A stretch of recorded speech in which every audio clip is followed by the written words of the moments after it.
سعی کو دیگه فقط گپ مفت نزن. تو هم ترق ترق نکن که باز نمیتونه تو بچه. سر صدا نکن که نمیتونه. بچه سر صدا نکن که باز نمیتونه بزن. نکن سر صدا میگم باز نمیتونه تو نه. این سر صدا میکنن به خدا. نکن که فیلم باز زیاد میشه باز میگن چرا که تو گپ میزنی. امروز میخواستم یک چیز پخته کنم. گفتم بیا که میرم در تیک تاک بانم. شما هم سعی کنین یاد بگیرین. یاد خود دارین. من میفهمم که شما یاد دارین. ولی چیزی که من جور میکنم با شما یاد ندارین. اینیش مزه شو بچه نام وزیر در چی میگه؟ نه منظورم که می غذا را که جور میکنن چی میگن؟ در دیگه میپرتن روش میگین چی میگین؟ روش میگن. اینی گفتی از این روش افغانی. اینی هم باش که یک دانه فیله این سایکو یک دانه تمسار رو نو از چی گرفتیم؟ تمسار نه چی میگن دیده؟ شرک مو نیانگ نه تمسار نه کوسه چی میگن؟ چی میگن امر نامش؟ از اونمو نو تازه از دریا گرفتیم میره. خب هر چی که از نامش هست مقصد نه. این فیله گوساله براتون میگم که فیله و این هم موادش یک دقیقه شوخی میکنم به خاطر که گوش کنیم. سایکو زردک و بد بلا. خب کلگی میگه روش ما یاد داریم و پخته میکنیم فلان میکنیم بسمدان میکنیم. مقصد ایده سایکو دیگه اینال از ما چرا فرق میکنه با شما؟ فرقش ده است که شما می گوشت میگیرین امی بانجان و امی رومی و امی چیزا. این فرق از این ده است. خنده نکو بهتر بیا. خیر خنده میکنه نمیمونه. ایره نمیتون ولی اگه بتونش. فرقش ده اینی دیگه است. گوش کو این از این دیگه گلی. باید یک دانه از این دیگه گلی داشته باشین. چیزی که من جور میکنم باید ده جور کنین. در دیگه بخار و در دیگه آلومینیومی جور نمیشه. مزه نمیده. خب این از این دیگه آف میشه در بازار. دیگه گلی که دایش مرغ پخته میکنه. این حال سعی که چی جور میکنم. باش که بگویم راستی چی کردم. زردک و کچالو رو انداختم باز گوشت توتا کردم در رویش انداختم اون چیزایی که خودتان یاد دارین. دیگه بعدش هم دیگه اینمی بانجانک ها هم تو زنده پتین زنده هم تو یعنی زنده اینم تو دریش پتین. خب تو تیش نکنه اوف شلغم. که صدقه شلغم شوم من یا شلغم صدقه من شوم مقصد شویم دیگه این بعد بالای دیگه شو اینا تو زنده ده اینمی رویش پرتین. خب اینجا از این برای مزه است بگم پیوافاق چی میگم پیوافاق نه این از اینمی مرچ دلمه‌ای این سعی که با چی جور میشه از این.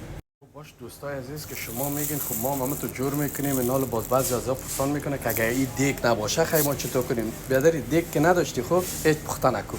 برو امور در دیگ بخار شوروا پخته کو خلاص شوروا بزن. خب از این جور نکن. وقتی که دیگش نداری جور نکن. اینه بعد خلاص یک کلام میگم. و دومشم باش که این مزه از این بگم.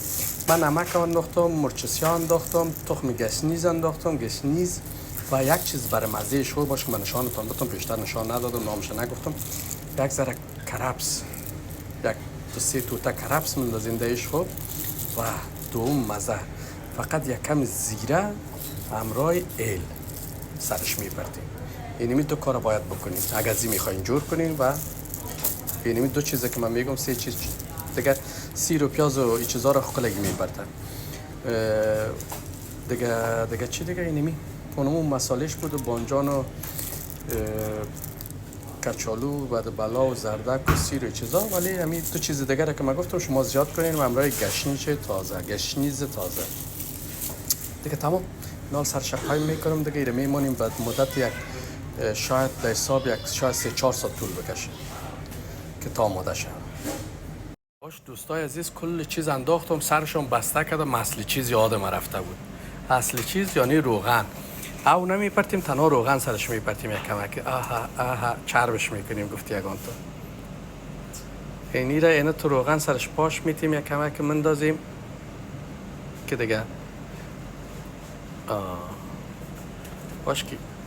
باش که فیلمم طولانی شود دیگه تو کم مزه نمیتنی.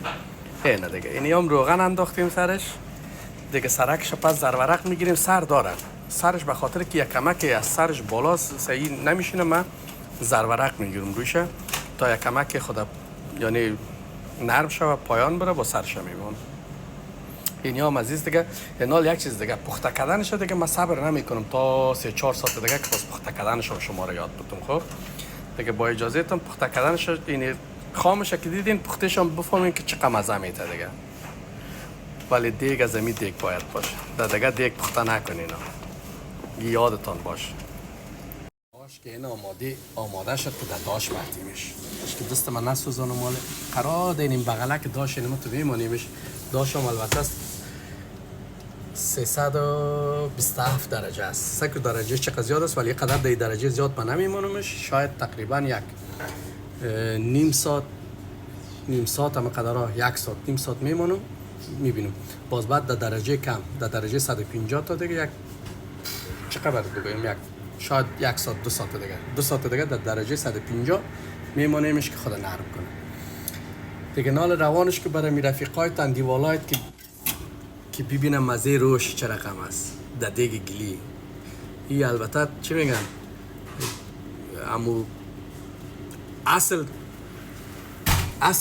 چی میگن روش است. نه تو برات بگویم فیک نیست. یعنی امو اصلی دیگای گلی قدیمی که بود که جور میکردن.